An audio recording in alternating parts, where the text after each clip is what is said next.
Greetings to you this day. This is Michelle Strickland, and I'm coming to you today with Survival Tips Thursdays. Survival Tips Thursdays, I just go over a few survival tips for you to think about just in case of emergency. And they're usually things that don't cost a lot of money, but just something to think about, okay? So I'm going to go ahead. I'm going to go through them real quick. I do this every Thursday. Normally it's on a Thursday. If I miss, then I'll pick it up.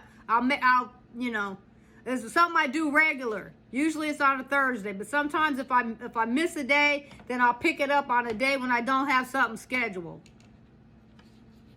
to make up for it.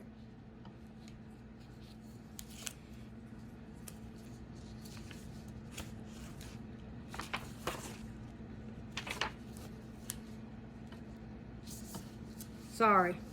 Preservation techniques. Smoking, drying extends the lifespan of food resources. Psychological resilience helps you stay calm, focused, and positive in high-stress situations. Improvised weapons training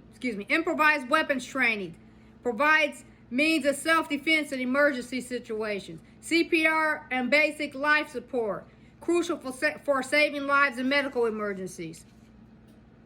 Animal tracking can help in relocating food sources or avoiding predators. Teamwork and leadership enables you to work effectively with others in survival groups. Situational awareness helps you anticipate and respond to potential threats to dangers. Basic mechanics allows for repair and maintenance of mechanical equipment and tools. Basic electronic knowledge, useful for repairing or modifying electronic devices. Foreign language proficiency can be helpful in communicating with all English speakers in crisis.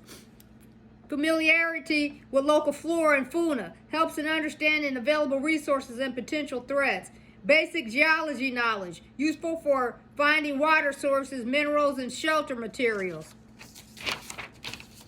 I got a list of all this stuff. I'm just reading it. So what if I don't have it memorized? I don't care. It's a list. This is like for public service type stuff, just to make you aware of stuff anyway. So I don't care if I'm not looking up. It's too serious for that. Solar cooking skills. Provides an alternative to fire-based cooking, conserving resources. Hopefully everybody cooks outside every now and then. Gardening and agriculture enables you to grow your own food for long-term survival. Basic dental care prevents dental issues from becoming serious health conditions, and that's very important. There's some things that you can use by like keeping, go online and see the inexpensive ways that you can, the inexpensive things you can do to keep your oral hygiene together when you don't have much money. And where a little bit it can go a long way, especially when you're trying to treat infections. I'm not going to go into some of them here because I don't want people to come after me. But there's a home remedies for stuff like that. You always keep peroxides and alcohols and things of that sort. And I'm not saying don't do that don't use that. I'm not suggesting those products for your dental hygiene, but I'm just saying, just look into it. You want to keep those products in your house, and cotton balls and first and bandages, and you can go to a discount store and get a basic first aid kit that has bandages and things of that sort in a little kit, stuff like that, get a first aid kit. And just look up what the home remedies are for when you don't have much money or you got to be concerned about that kind of stuff, okay? Those are practical things you can do even if you're not like out in the wilderness, Improvised hygiene techniques. Maintains personal health and prevents infection. Improvised clothing and footwear making. Keeps you warm and protects against the elements. Negotiation and diplomacy. Useful for resolving conflicts and making alliances for mutual survival. Wilderness medicine. Provides advanced medical knowledge for treating injuries or illnesses.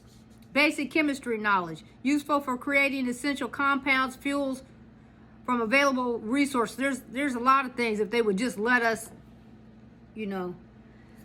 create the technologies that are available us to save money without taking people out who have good inventions and stuff like that. But just be thinking about that. kind of stuff, you know. Psychological profiling skills helps you understand and predict the behavior of others. Alternative energy sources knowledge, useful for harnessing renewable energy in a survival scenario. Basic meteorology helps in predicting weather patterns and preparing accordingly. Improvised communication techniques enables you to send signals or messages without modern technology. Animal husbandry raises and cares for animals for food, clothing, and other resources. Basic plumbing repair allows you to fix leaks or create simple plumbing systems for water supplies. Basic masonry skills, useful for building more durable structures in a long-term survival situation. Food preservation techniques like canning. People still do stuff like that. You know, when I get back to where I want to be, I'm going to eventually go back to that kind of stuff. I grew up around people that did that. I just got out of it because I'm, you know, the convenience of being in the city. But when we go back to managing our own land and stuff like that, I'm going to have to do stuff like that sometimes. Plus, it's just, when you're doing with natural products, it's just better, but it's a process to do it. So, and you know, but at any rate. Food preservation techniques canning extends the shelf life of perishable foods. Improvised transportation methods helps you move in case your usual means of transportation is unavailable. Cross-cultural competencies aids in understanding and working with people from diverse backgrounds and survival groups. Remember, these skills can be invaluable in emergency situations, but it's also important to seek professional training and practice them regularly for proficiency. You know, just go online and look it up and study it. And I'm sure some of you people are involved in organizations and groups, or have your kids like in organizations and groups like Scouts and stuff like that teach you basic things like that.